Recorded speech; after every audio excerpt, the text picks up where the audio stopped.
Today begins the first of 5 days of readings from this book, The Day Christ Was Born. It has another book, The Day Christ Died, but we're going to read from The Day Christ Was Born by Jim Bishop. And I started reading this when I was growing up in my parents' house. They actually had this book and started making it a tradition. So Grace and Peace to You Gathering is going to share an excerpt from it with you every day till Christmas. Here is the Holy Land in the time of Christ.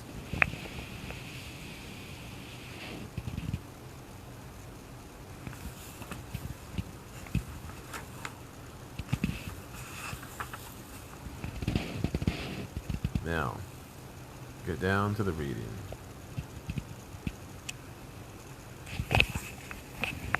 For the record, nothing is known. This is by Jim Bishop, the author. Nothing is known of the birth of Christ beyond the New Testament. It is a great and joyful story, the happiest event since the dawn of history. It needs no gilding. Still, there's a natural curiosity in the heart of the journalist to know more. He would like to fill in the blank spaces of any great event. This one happened 2,000 years ago. The town and the terrain of Bethlehem have not changed. The road down the Jordan Valley from Nazareth is a little smoother now, but it twists beside the same bank of the same river. The walls of Jerusalem have been moved in a little, especially on the south side, but the view of the Mount of Olives is the same, and Gethsemane still reposes at the base of the mountain. The marriage customs of the Jews of 2,000 years ago are recorded. The manner of courtship to which Joseph and Mary surely subscribed is also known. The cave where animals were sheltered beneath the inn at Bethlehem is still there. The facts about the Magi, a class of philosophic astrologers, are available to those who seek them. In addition, there are ageless works written by scholars about the birth of Jesus. I have availed myself of these things. The result is within these pages. Although the facts are as I present them, the book must be called a recreation because it contains dialogue and minor scenes which are not to be found within the historical framework of the New Testament. These are my imaginings. Jim Bishop of Seabright, New Jersey. The day Christ was born. The road out of Bethany through a tawny girdle around the hill they call the Mount of Olives, and the little parties came up slowly out of the east, leading asses with dainty dark feet toward the splendor of Jerusalem. They came up all year from Jericho and the Salt Sea and the mountains of Moab and the north country of the Samaria and Galilee, in a never-ending procession to the temple of Herod the Great. It was a spiritual spawning, a coming home, a communion with God at his appointed house.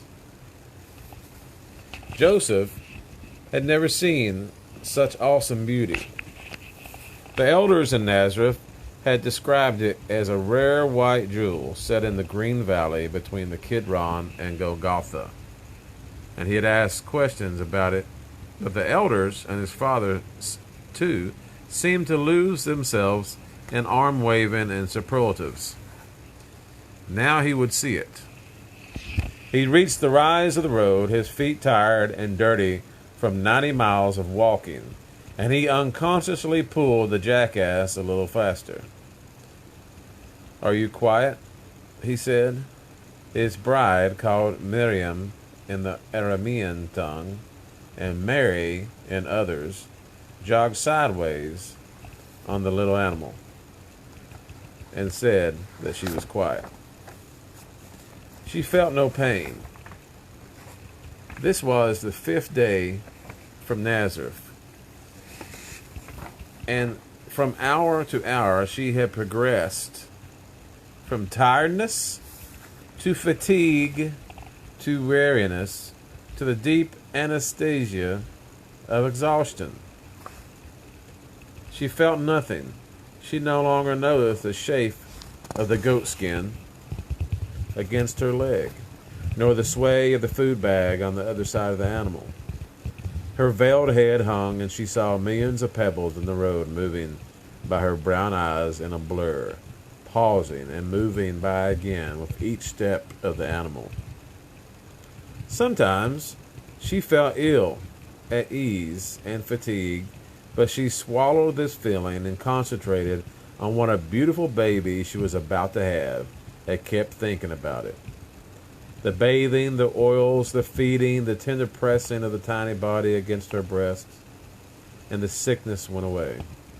Sometimes she murmured the ancient prayers, and for the moment there was no road and no pebbles, and she dwelt on the wonder of God and saw him in a fleecy cloud and a windowless wall of an inn or hummock of trees, walking backward in front of her husband, beckoning him on. God was everywhere. It gave Mary confidence to know that he was everywhere. She needed confidence. Mary was 15. Many young ladies of the country were betrothed at 13 and married at 14. A few were not joined in holiness until 15 or 16, and these seldom found a choice man and were content to be shepherds' wives, living in caves in the sides of hills, raising their children in loneliness, knowing only the great stars of the night lifting over the hills, and the whistle of the shepherd as he turned to lead his flock to a new pasture. Mary had married a carpenter. He had been apprenticed by his father at Bar Mitzvah. Now he was 19, and he had his own business.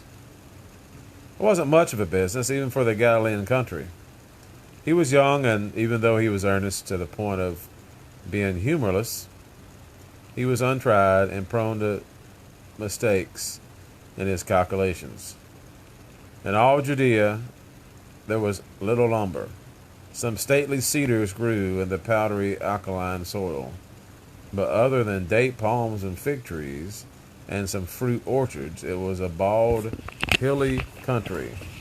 Carpentry was a poor choice. A rich priest might afford a house of wood, but most of the people used the substance only to decorate the interior. The houses were of stone, cut from big deposits 18 inches under the topsoil. It was soft when first exposed to air and could be cut with wooden saws into cubes. These were staggered in courses to make a wall. Windows were small and placed high on each wall, so that daily squares of sunlight walked slowly across the earthen floor. Mary's house, like the average, was small and set against a hill Nazareth. At the front there was a stone doorsill. Over it hung a cloth drape. To enter, the drape was pushed aside. The interior consisted of 2 rooms. The front one was Joseph's shop. In it were the workbench, the saws, the auger, the awl, and hammers. There were clean-smelling boards and blonde curls of shavings on the floor. In the back room there was an earthen oven to the left, 3 feet wide, 6 feet long, and 2 feet high. The cooking was done in the stone-lined interior. The family slept on the earthen top of the oven. On chilly nights, the heat seeped through to warm the sleepers. To the right of the room was a table. There were no chairs, because only rich Jews sat to eat, and they had learned this from traveling Greeks. Next to the table was a wooden tether for the ass.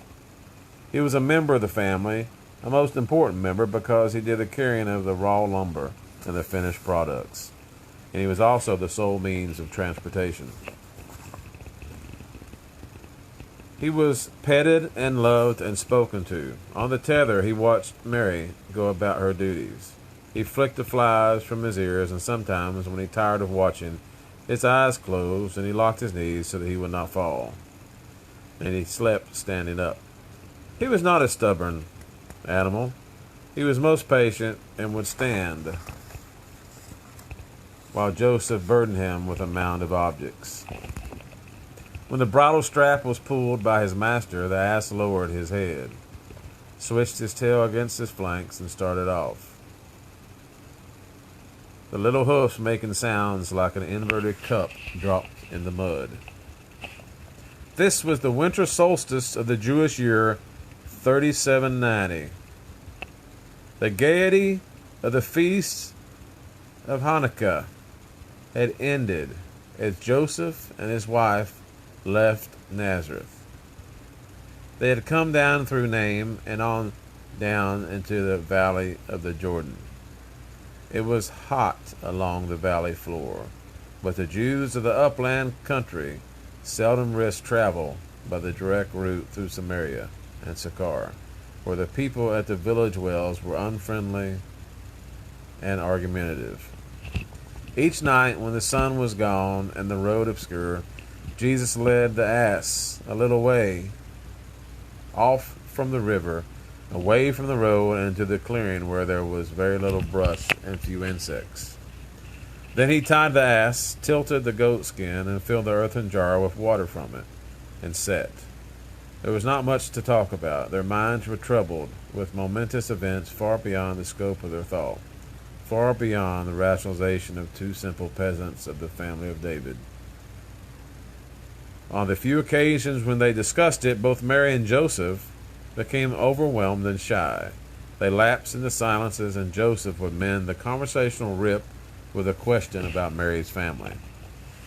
Mary was big with baby and awkward, but she managed to fetch the food and the bread from the pouch on the near side of the donkey, and to set it down as neatly and as appetizingly as possible. There was no meat, even at home. They never had meat more than once a month. Mostly it was lamb, chopped into cubes and roasted, and then set on a plate beside charoseph and other herbs and fruits. They slept in the oven. They slept in the open, saving what little money they had for the day of the baby. Sometimes, when there was no moon, Joseph set the lamp on the ground, and Mary removed her veil and brushed the long, dark hair which hung to her waist. She said that she would like to bathe in the Jordan, and she said it wistfully because she knew that Joseph would say no, and a good wife did not dispute the will of her husband. On these occasions he said no. He said it gently, reminding her that her time was near, and that this would be her firstborn, and he would not assume the risk of the river. To this Mary made no reply. Joseph, touched with tenderness, said gruffly that the best he could do was to take some cloths to the Jordan, wet them, and wring them out, and bring them to her. Mary said that she would appreciate it. In the morning, with the sun still behind the mountains of Moab, Joseph arose, adjusted his tunic, and fed the animal.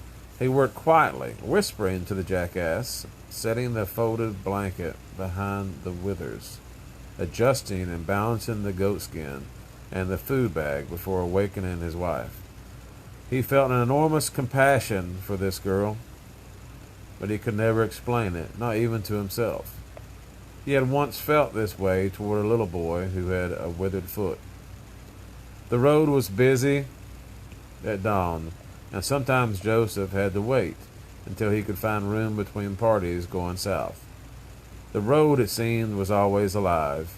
The rich Greeks traveling south out of Sepphoris and Sidon chairs, the servants shouldering the yokes easily and walking steadily en route to Jerusalem to trade with rich Jews. The northbound traffic came from Jerusalem and also from as far away as Egypt, and these merchants were laden with fabrics and metal objects and expensive spices. They left their elegant good wishes on the air behind them. On the evening of the fourth day, they were at Jericho, a few miles above the Salt Sea, and when within glance of Mount Nebo to the east. Joseph wanted to stay at an inn. where they could pay for a space on the floor, but Mary begged him not to do it. "This is not an important day," she said. He knew what she meant. "One does not see a great place like Jericho often," he said softly. "It will be just as well if we eat at the inn and, as you say, sleep in the fields." He looked away. "I was thinking of you." They ate at an inn on the far side of town, near where the wilderness begins. It was an ordinary place, catering to transients. It was a stone place, and one had to eat whatever the house offered. The food came in gleaming bowls, and Mary admitted to herself that it was better than anything she had to offer, so conversationally she shifted the attack. "There are many people in these places," she said. Joseph shrugged. "A public house," he said. He was a medium-sized man with deep brown curls hanging to his shoulders. The hair was thick and parted in the middle. His beard was thin and scraggly, but he wiped it with his hand as though it were full. This, Mary understood, was natural in a young man. She ate, leaning against the wall, and she said it made her back feel good. He stood flanking her, a wall of protection against a crush of people entering and leaving the place, babbling as though this was the last chance to inflict her opinions on others. "It's better together," she said shyly. "When we must eat in the fields," she said, "we will eat in the fields. This eating is rare." Mary ate well, stealing furtive glances at Joseph and wondering what she did to deserve all the tumult of happiness she felt when he was near. It was like a tame storm in her heart, a relaxation of caution accompanied by excitement of knowing that she belonged to this growing boy. She had never been anywhere except to visit old relatives, and now in advanced pregnancy she was seeing much and knowing much in a few days. In the morning, Joseph led Mary and the ass into the wilderness. It was 20 miles to Bethany, and from there 3 to the heart of Jerusalem. A man with strong legs could walk it, leading an animal and a woman before sundown. The wilderness is a barren place in the mountains where nothing of consequence grows and the tiny peaks look alike, ochre and white and chalky, a place where bandits await the ornate sedan chairs, and the sun smites the walker until the sweat itches his legs and softens the straps of the sandals. Joseph stopped at the top of the rise. The ass stopped and used a hind leg to kick the flies from the underside of his belly. Mary looked up, a tired child with eyes partly conscious of the scene. "Jerusalem," Joseph said, pointing. She looked. The wonderment of what she saw caused the nausea to fade. Her eyes lost the glazed look. She had heard her father describe this place when she was a little girl. A glance told her that the poor man did not know how to make anyone see Jerusalem. Joseph opened his mouth to speak, but what his eyes saw made his mind drunk and paralyzed his tongue. It was a thing to see. The late sun was ahead across the hill behind Jerusalem. The city was a white jewel pronged by the great stone wall around it. Joseph pulled the ass to the side of the road because the pilgrims behind him were shouting. Without turning from the scene, he moved back along the flank of the ass until he touched Mary's hand. "Jerusalem," he said again. He said it as though it were an earthly anteroom to paradise, as indeed it was. The sun would be gone in 10 minutes, and there would be much to see because he could not stay in Jerusalem. His destination, Bethlehem, was still 5 miles to the south. But he did not mind the night walk if he could stop a moment and drink in all this and remember it when he was old. His eyes, and Mary's too, moved in little darting glances, and they longed to exclaim to each other that there were no words. This was where God lived. They had been told many times that he did not live in the little synagogues around the country of Judea and far out in the diaspora. The synagogues were there to remind the Jews of God, to remind them of their duty never to live more than 90 days' travel from the great temple of Jerusalem, never to fail whenever possible, to go to Jerusalem for the Passover. Each year at the time of the first Seder, 300,000 Jews stayed in the city and in the hilly fields around it. Below was a valley of Kidron with a full little river running cold below the east wall of the temple. Great blue smoke hung still in the sky over the temple proper. These were the last sacrifices of the day, the last baby lambs on the altar. Inside there were 7,000 Levitical priests to ascertain that each lamb before sacrifice was without blemish. And in the courtyards to the north were animals and birds to be bought for sacrifice. The porch of Solomon faced them, the marble walk and Corinthian columns, gleaming like teeth in a 7-foot mouth. Up the side of the great temple was a snowy stone wall, hung with a cluster of solid grapes 4 stories high. In the valley, the Golden Gate and the Fountain Gate slowly regurgitated the last of the temple pilgrims for the day. From the height, Joseph could look across the enclosed city and see Herod's palace on the far side, a little south of a place called Golgotha. Softly, haltingly, Joseph found his voice, and as he drank in the exquisite and almost fearful beauty, he began to tell the story to his wife. She knew the story as well as he, but she listened dutifully, interjecting a word here and there, or a question. He reminded her that he came of the family of David, even though his branch was small and poor.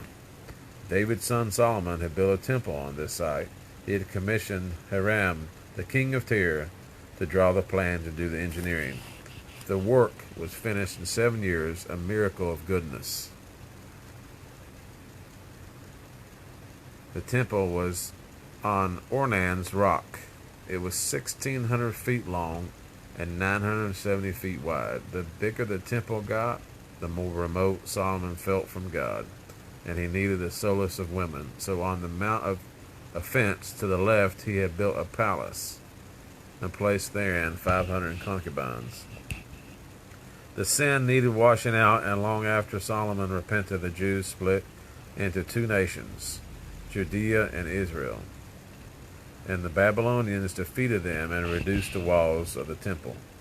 Now the Jews were the chatels of Roman emperors, and the Caesars appointed Herod as king to rule the people. The Herod, who sat in that palace on the far side of the city, proclaimed himself a Jew and made daily sacrifices, but he was not even a good hypocrite. Joseph had heard the elders talk about it in Nazareth, and they averted their eyes when they recited his crimes. Herod bent his knee to Rome. He married Mariamne, and after she bore him 2 sons, he became picked and had the 3 slain. He married 10 times, and he was so cruel that Caesar Augustus in Rome said that it was safer to be Herod's pig than Herod's son. This was a sacrilegious joke on the dietary laws, and Joseph did not like to repeat it. Still, how could one say it? He had also done good things for God. He had paid 10,000 workmen to rebuild the temple and the walls of Jerusalem. He made temple spires of marble, and they glinted pink in the morning sun. He built a great outer portico around the temple, and this was called the Court of the Gentiles. Non-believers could walk this far. The next inner walk was called the Court of the Women, and then came the Court of the Israelite men. Signs proclaimed that any non-believer who walked this far in the temple was liable to death. Then came the smaller court of the priest, and inside of it the temple itself. This consisted of 2 huge chambers. The outer was the holy, the inner was the holy of holies. And from the holy was a heavy veil embroidered in rich color, with all its known flowers of the earth, and a variety of the fruits of the earth. "Darkness is upon us," said Mary. She had the feeling of foreboding. She wanted to proceed to Bethlehem for no reason other than she was trembling and the baby was unusually quiet. Joseph stopped in mid-speech. He knew that she would not interrupt him unless there was a reason. He asked if she desired to get down and have privacy. She said no, and without further conversation, he led the ass westward into the valley and across the little wooden bridge over the Kidron and beneath the great wall of the city, and then by the valley of Hinnom and up into the hills between Jerusalem and Bethlehem. It was soon night and moonless. Joseph trod slowly, stumbling on stones underfoot and wondering how much of a man he would be if brigands sprang out of the dark. There was little traffic on the road. A few transients who lived near Jerusalem hurried by, trying to reach home without spending an extra night under the stars. Something happened suddenly to Mary, and she knew in a moment that this would be the night of the baby. She asked Joseph to stop and became alarmed and asked if she was unquiet. No, she said, I feel no pain, but we must find an end. The baby, with God's help, will be born tonight. Joseph was frightened. He knew nothing of these things. The thinking Mary did about the events leading up to this night was a kaleidoscope of happy and mysterious and supernatural things calculated to unnerve the most serene young lady. To have a first baby is in itself a towering wordless joy, a living proof of the most common miracle, a sad tenderness to constrict the heart and mist the eyes. To give birth to a firstborn who is God and the Son of God and the second person of the Holy Trinity is, at age 15 or any greater age, a heavier responsibility than any other person ever bore, an enormity of weight which could be maintained only by one too young to appreciate it. And that is the first chapter. I hope you enjoyed. I hope you come back and listen to more tomorrow.